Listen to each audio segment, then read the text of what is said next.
సువార్త ప్రకటించడానికి, దైవ సేవ జరిగించడానికి సంఘంలో నుండి మళ్ళా దేవుడు పిలుచుకున్నాడు. నేను సౌలును బర్నబాను పిలిచిన పని కొరకు వారిని నాకు ప్రత్యేకపరచండి అని ఆనాడు అపోస్తల కార్యం 13వ అధ్యాయంలో పెద్దలతో మాట్లాడాడు. మీరు కూడా వినండి నాన్న జాగ్రత్తగా. ఇంకా వాళ్ళని వదిలేసేయండి, మీరు సైడ్ మీరు కూడా అటు కూర్చోండి, అక్కడ కూర్చోండి. వాళ్ళు నాకు ప్రత్యేకపరచండి అని దేవుడు మాట్లాడాడు. వాళ్ళు ఉపవాసం ఉండి, అయ్యా దేవుడు మిమ్మల్ని మరి పరిచర్య కొరకు పిలుస్తున్నాడు, ఏర్పరచుకున్నాడు. మరి ఆ ఏర్పాటును అనుసరించి, ఆ పిలుపును అనుసరించి మీరు సిద్ధమైతే మిమ్మల్ని చేతులుంచి అభిషేకించి మిమ్మల్ని పంపటం జరుగుతుంది అంటే, దేవుడు మీతో ఆ సంగతి మాట్లాడాలని మేము కూడా ప్రార్థన చేస్తా ఉపవాసం ఉంటున్నాము. దేవుడు మీతో మాట్లాడాడు, మీకంటే ముందు మాతో మాట్లాడాడు. మేము ఆయన పని చేయాలని మాకు స్పష్టమైనటువంటి పిలుపు ఉంది. అయితే మిమ్మల్ని తృణీకరించి వెళ్ళకూడదు. మాతో మాట్లాడిన దేవుడు మీతో కూడా మాట్లాడాలి. ఎందుకంటే మీరు కూడా దేవుని చేత ఏర్పరచబడిన వారు. ఆ ఏర్పాటును మేము గుర్తించాం గనక మీకు గౌరవాన్ని ఇచ్చి, మీతో కూడా దేవుడు మాట్లాడిన దాకా నిరీక్షించాలి, ఓర్పుతో కాచుకోవాలని ఉన్నాం. ప్రభు మీతో కూడా మాట్లాడాడు గనక, మీకంటే ముందే మాతో మాట్లాడాడు, మీతో కూడా మాట్లాడాలని మేము ఆయనకు ఉపవాసం ఉండి ప్రార్థన చేస్తున్నాం. ప్రభు మిమ్మల్ని దర్శించాడు, సంతోషం. మీరు అన్నట్టే మీరు చెప్పినట్టే తప్పనిసరిగా మేము బయటికి వెళ్తాం ప్రకటించడానికి. అన్ని జనులకు సువార్త ప్రచురపరచడానికి వెళ్తామని వాళ్ళు బయలుదేరినట్టు, వీళ్ళు కూడా చేతులుంచి వాళ్ళని సాగనంపినట్టు, సేవలో పురికొల్పినట్టు అపోస్తల కార్యం 13వ అధ్యాయంలో ఉంది. ఇది క్రమం. కొంతమంది దైవజనుల్ని దేవుడు దర్శించి వాళ్ళతో మాట్లాడిన దాకా నిరీక్షించలేక తపన ప్రతిదానికో సమయం ఉంది. ఆ సమయం ప్రకారమే దేవుడు తన కార్యాన్ని జరిగిస్తాడు. సమయానికి ముందు మనం ఆవేశపడి తొందరపడితే మనం సాధించే సంగతి అటుంచి ఎఫెక్ట్ అయ్యే అవకాశం ఉంటుంది. మీ పైన ఆత్మీయ నాయకులను ఏర్పరిచి, వారి ద్వారా మీకు సువార్త అందించి, వారి ద్వారా మీకు వాక్యోపదేశాన్ని చేసి, మిమ్మల్ని సిద్ధపరిచి, మీకు ఉపదేశాన్ని బోధించి, సేవ కొరకు మిమ్మల్ని సిద్ధపరిచిన మెట్టుకు తీసుకొచ్చింది దైవజనులు కదా. ఇన్ని విషయాలు వాళ్ళతో మాట్లాడి చేయించిన దేవుడు, మీరు తన సేవ కొరకు ప్రత్యేకింపబడాలి అని ఆయన కోరుకుంటే తప్పకుండా వారితో మాట్లాడతాడు. కానీ ఇన్ని విషయాల్లో నమ్మినటువంటి విశ్వాసులు సేవకుడిని అభిషేకం దగ్గరికి వచ్చేటప్పటికీ కొంతమంది నమ్మలేరు, నిరీక్షించలేరు, విధేయత చూపి పరిచర్య చేయలేరు. ఈ సేవకుడు కాకపోతే ఇంకో సేవకుడు అని తొందరపడి వేరే మార్గాలు వెతుక్కున్న వాళ్ళని కొంతమందిని చూశాను నేను. సరే, అది వాళ్ళ తపన, నేను దాన్ని ఏమి లక్ష్య పెట్టను. వాళ్ళ తొందర. తర్వాత వాళ్ళు ఎంత మాత్రం చేస్తారో కూడా నాకు తెలుసు.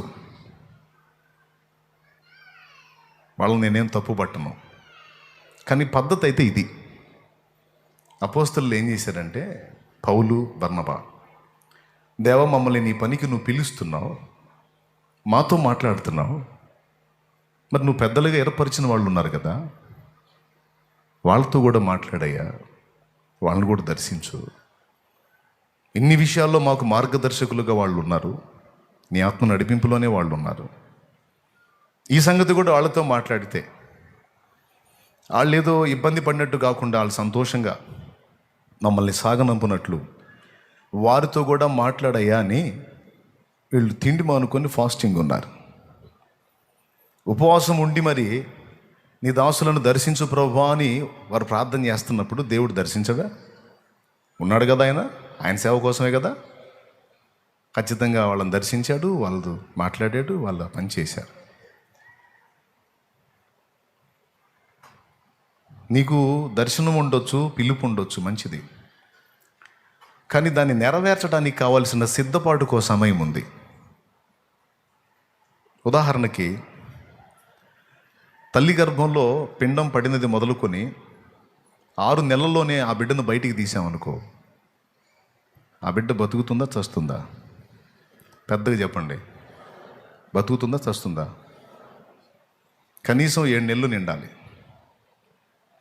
అప్పుడు టోటల్ అంతా ఏర్పాటైంది. ఆ పక్వ దశ అనేది దైవజనుడికి తెలుసు. ఎవరు ఎంత మాత్రం పక్వతలోకి వచ్చారో, ఎవరిని లైన్లోకి తీసుకెళ్తే ఫలిస్తారో దైవజనుడికి అంచనా ఉంటుంది. కానీ కొంతమందికి ఆగ్రహింపు ఉండదు, ఆవేశం. గుడ్డులో కోడి పిల్ల రెడీ అవుద్ది. ఒకసారి ఏం చేశానంటే, కొన్ని గుడ్లు పగలగొట్టుకొని పిల్లలు బయటకు వచ్చినాయి. నాకు తెలియదు, పిల్లోడిని కదా, కుంపట దగ్గరికి వెళ్ళి ఒక గుడ్డును ఒకటి పొడిస్తుంది. అది లోపల రెడీ అయ్యి శక్తి పొందుకొని కొంచెం కొంచెంగా పొడుచుకొని బయటికి రావాలి. అదే నేనేం చేశానంటే, పాపం కోడిపిల్ల లోపల నుంచి పొడవలేకపోతుంది కాబోలు, దానికి శక్తి చాలలేదు. అందుకని నేనే దాన్ని బయటికి తీద్దామని ఓపెన్ చేసి బయటికి తీశా. ఒక గంటన్నర తర్వాత అది చచ్చింది. సమయం ప్రకారం వచ్చినాయి, పద్ధతి ప్రకారం వచ్చినాయో బతికినాయి. తొందరపడి నేను ఓపెన్ చేసిన చూడు అది వచ్చింది. సైలెంట్గా మెదలకుండా ఉన్నా. వాళ్ళు తంతారు ఇంట్లో, తెలిసిందంటే తంతారు. నేను గుడ్డు ఓపెన్ చేశానంటే ఎవడు చేయమన్నాడు తంతారు. అందుకని పిల్ల తెచ్చింది, చూసి మెదలకుండా ఉన్నా. అప్పుడు పాఠం అర్థమైంది. అంటే దేనికైనా దేవుడు సిద్ధపరిచే టైం ఒకటి ఉంటుంది. ఆ సమయం వచ్చిందాకా మనం తొందరపడకూడదు. సమయం వచ్చిందాకా తొందరపడకూడదు అనేది ఎంత వాస్తవమో సమయం వచ్చినాక ఆలస్యం చేయటం కూడా అంతే తప్పు. సమయం వచ్చింది ఇక చలో అన్నప్పుడు లేట్ చేయకూడదు. సమయం రాకమునుపు తొందరపడకూడదు. ఇది మనం గ్రహించాలి. కొంతమందిని, అలాంటి వాళ్ళని కూడా కొంతమందిని నేను చూశాను. ఈ దడ ఆయాసం ఉన్నట్టుగా హడావుడిగా ఏదో చేసేద్దాం, ఏదో సాధించేద్దాం. కొంతమంది అయితే దేవుని కృపను బట్టి దేవుడు నాకు ఇచ్చిన బిడ్డల్లో దాదాపు అలాంటి పరిస్థితుల్లో లేరులే. ఒకళ్ళారా తగిలారు, అది కూడా వాళ్ళేదో వాళ్ళ ఆలోచన. అయినా సరి చేసుకొని మళ్ళా వచ్చి కలిశారు. అది కొంచెం నేను అభ్యంతరపడతాను. సిద్ధపాటు బాగానే ఉంది, కానీ కొద్దిగా నాతో కూడా దేవుడు మాట్లాడిన దగ్గర కొంచెం నిరీక్షించి ఇంకొంచెం అభ్యాసం పొందుకుంటే బాగుంటుంది కదా అనుకుంటా, అంతే. Praise the lord. నా కోరిక అయితే అందరూ సేవ చేయాలి అనే ఆశ. అందరూ దేవుణ్ణి ప్రకటించాలి. నా ఉపదేశాలు అలానే ఉంటాయి. నా వాక్య ప్రబోధం అణిచేటట్టు ఉండదు, దేవుని కొరకు రేపేటట్టు ఉంటుంది. అలానే సిద్ధపడతాను నేను. అణగదొరికేటట్టు ఉండదు. మీరు లైన్లోకి వచ్చి మేము పోటు పడుస్తామన్నా అంటే నాకన్నా గంతులు వేసేవాడు ఇంకొకడు ఉండడు. నాకు కావాల్సిందే అది. అయితే దానికి తగ్గ సిద్ధపాటు, శత్రువు తంత్రాలు ఎదుర్కొనే దాని గ్రహింపు అవన్నీ పొందుకొని అవగాహన కల్పించి ఆ పక్వత నీలో కనపడ్డప్పుడు నేనే తెచ్చి దేవుణ్ణి అడిగి, దేవుని పాదాలు పట్టుకొని గోజాడుకొని దేవుణ్ణి అడిగి నేనే తెచ్చి నేను లైన్లో నిలబెడతా. హల్లెలూయా. అలా దేవుని కృపలు ఇప్పటివరకు ఎంతోమంది దైవజనుల అభిషేకం పొందారు. పొందిన వాళ్ళలో కొంతమంది బయటికి వెళ్ళి అనేక ప్రాంతాలు, నేను చూపించిన ప్రదేశాల్లోకి వెళ్ళి దేవుడు వారికి ఇచ్చినటువంటి ఆలోచన మేరకు కొంతమంది కొన్ని ప్రదేశాల్లోకి వెళ్ళి దేవుడు నాకు సూచించిన ప్రాంతాలు కొంతమందిని పంపినప్పుడు అక్కడికి వెళ్ళి ఇప్పటికి దాదాపు 110 నుండి 130 ప్రాంతాల్లో దేవుని పని చేస్తూ ఉన్నారు. దేవుడు వారు చూపిన విధేయతను బట్టి పద్ధతి ప్రకారం వాళ్ళు ప్రయాణం చేశారు కనుక దేవుడు వారికి హస్తం తోడుగా ఉంచి నాయకత్వానికి విలువనిచ్చి దేవుని క్రమాన్ని క్రమశిక్షణను గౌరవించి లోబడినందున వాళ్ళని ఓటమి పాలు కానీయకుండా శత్రు గౌనిని స్వాధీనపరుచుకునేటట్టు బిడ్డల కృపనిచ్చాడు,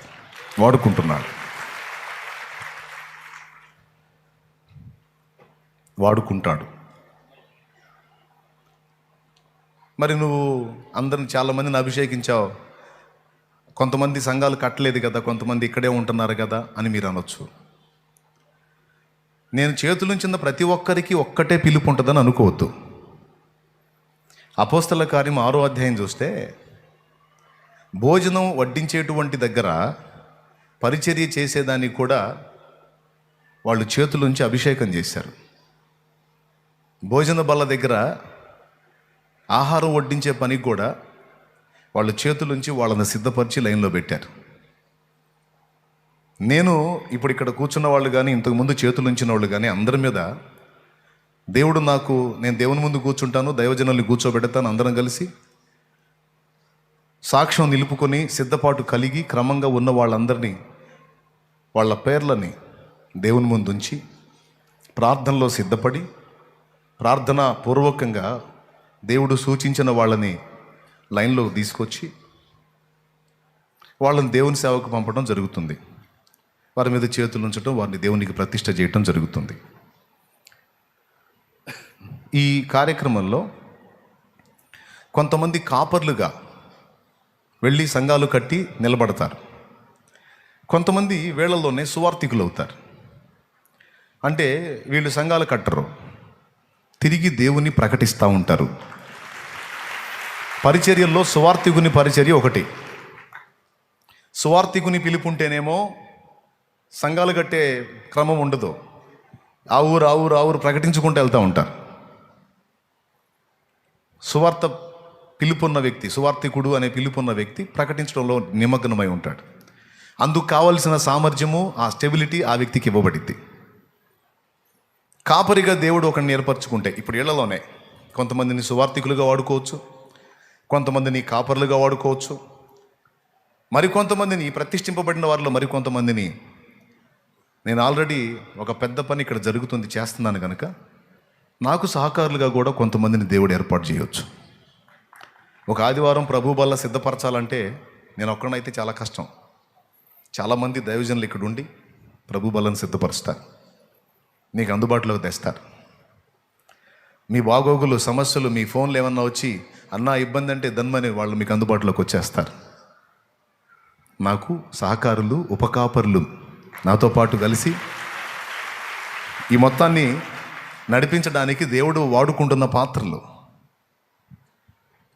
ఎంతమంది ఉంటారు నాతో పాటు? 10 నుంచి 12 మంది ఉంటారు. ఈ ఒక్క మెయిన్ బ్రాంచ్కి 10 నుంచి 12 మంది అందుబాటులో ఉంటారు. ఎక్కడ ఏ ఫోన్ కాల్ వచ్చినా, ఎక్కడ ఎవరికి ఏ ప్రాబ్లం వచ్చినా దన్మని వెళ్ళిపోతారు. ఎక్కడ ఏ కూటమైనా, ఎక్కడ ఎవరిని దర్శించాలని వెళ్ళిపోతారు. అంతమంది లైన్లో ఉండి చేస్తే కానీ ఇంత నడవట్లా. ఇప్పుడు చెప్పండి, కొంతమందిని కాపర్లుగా పిలుచుకుంటాడు, అందుకు తగ్గట్టుగా వాళ్ళకి అవకాశం ఇస్తాడు. కొంతమందిని సువార్థికులుగా పిలుచుకుంటాడు, వారిని సువార్త కొరకు వాడుకుంటాడు. కొంతమందిని బల దగ్గర పని చేయటానికి నాతో కలిసి సంఘానికి పెద్దలై సంఘాన్ని నడిపించే క్రమంలో పాలిభాగస్తులు అయ్యేటట్టు చేస్తాడు. కాబట్టి మీలో కొంతమందికి డౌట్ ఉంటుంది, ఏంది అభిషేకం పొందావుగా నువ్వు ఏడకు బాటలేదా, సంఘం లేదా నీకు అని అడుగుతుంటారు. పాపం రేపు వీళ్ళు అభిషేకాలు ఇప్పుడు వీళ్ళ పని అయింది. ఇప్పుడు అభిషేకం అయిన తర్వాత ఇక నెక్స్ట్ డైలాగ్ ఏం తెలుసా మన వాళ్ళది, ఏంది నువ్వు ఏడికి పోలా, నువ్వు పోలా అని మొదలు పెడతారు. ఏడికి పోలా, పైకి పోలా కాదు, నీకేం సంఘం లేదా, నువ్వు ఏడికి పోలేదా, నువ్వు అభిషేకించబడ్డావుగా, అన్న నీ మీద చేతులు ఉంచాడు, నువ్వు పోలా అని గోలా. ఏం గోలా? నువ్వు పోలా అని గోలా. అందుకే మీకు క్లారిటీ ఇస్తున్నా. ఎవరి ఏర్పాటు ప్రకారం వాళ్ళు పనిచేస్తారు. ఇది అయిపోయిన తర్వాత వాళ్ళ ఏర్పాటు ఏంటో దేవుడే డిక్లేర్ చేస్తాడు. అందరూ కాపర్లు అయ్యారనుకో, మరి సువార్థికులు ఎక్కడా? అందరూ సువార్థికులు అయ్యారనుకో, మరి కాపర్లు ఎక్కడా? శరీరం అంతా కళ్ళే అనుకో, మరి ముక్కు, నోరు, చెవులు, అవునా? కాళ్ళు, చేతులు, గుండె, ఊపిరితిత్తులు, కిడ్నీలు, లివరు, మెదడు ఎన్నున్నాయి. కాబట్టి ఎవరిని దేనికి ఏర్పరచుకున్నాడో దానికి ఆయన డివైడ్ చేస్తాడు.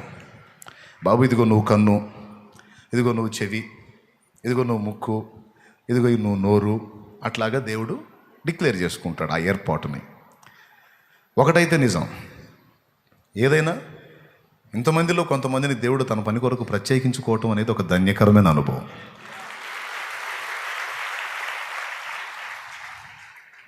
అలా దేవుడు ఏర్పరచుకోవడానికి ముందు ఏర్పాటు పొందుతున్న వ్యక్తుల యొక్క ఆసక్తిని గుర్తిస్తాడు. మోషే కొండ ఎక్కితే మోషే కొండ కింద యెహోషువ కాచుకున్నాడు. ఇశ్రాయేల్ జనాంగంలో చాలామంది ఉన్నారు. అయ్యా నేను కూడా వస్తాను, అయ్యా నీతో అని ఇంకొకడు బావచ్చుగా. అయ్యగారు కొండ మీద నువ్వు ఉంటే కొండ కింద నేను ఉంటానయ్యా, యెహోషువ గారితో ఉంటానయ్యా అని యెహోషువ వెంటబడి ఇంకొకడు బావచ్చుగా. ఒక్కడు కూడా పోకపోగా కొండ మీద ఆయన, కొండ కిందేనా.